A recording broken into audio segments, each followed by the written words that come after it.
तो दोस्तों ये कहानी है एक कामयाब बिजनेसमैन की। भगवान ने उसे सब कुछ दिया, बीवी, खूबसूरत, इतना अच्छा बच्चा, इतना कामयाब बिजनेस। और उसका नाम था ऋषि। नाम तो ऋषि, लेकिन काम भाई पूछो मत, वासना में डूबा हुआ था वो। अचानक उसको क्या हो गया था ये तो वो भी नहीं जानता था। पर वो हमेशा अपनी खिड़की से बाहर झांकता रहता था।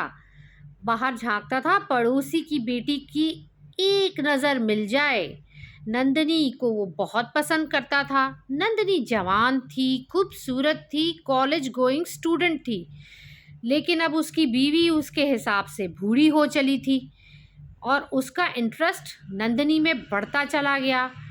वो इतना पागल हो गया उसके पीछे कि हर जगह उसको फॉलो कर रहा था।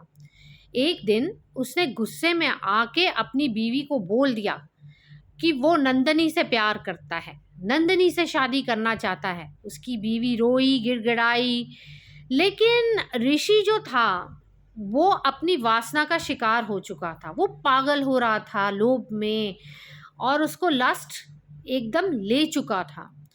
ऋषि को बहुतों ने समझाने की कोशिश की, लेकिन ऋषि समझा नहीं। उसे बस डाइवोर्स चाहिए था अपनी बीवी से।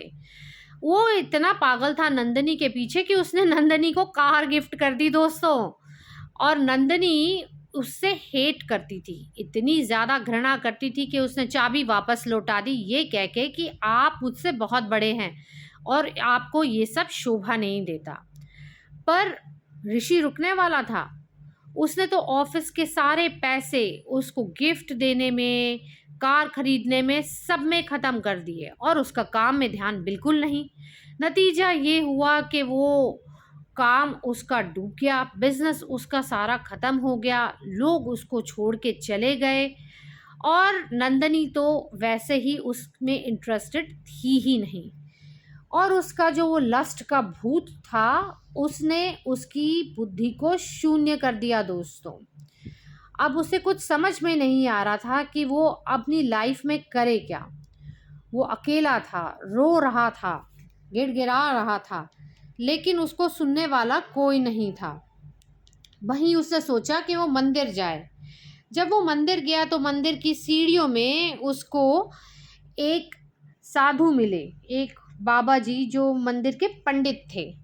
उन्होंने उनको बताया कि ऋषि, तुम्हारा सब कुछ ख़त्म हो गया, तुम्हारी बदनामी शुरू हो गई, तुम्हें समझ में नहीं आया इतना घाटा व्यापार में क्यों हुआ, क्योंकि तुम्हारे दिमाग में लस्ट ने घर कर लिया था, लोभ ने घर कर लिया था, वासना ने घर कर लिया था।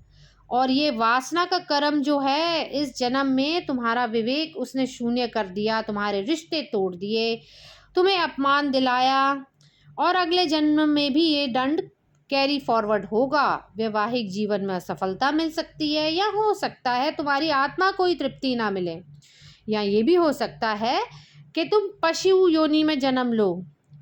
ऋषि बहुत परेशान हुआ।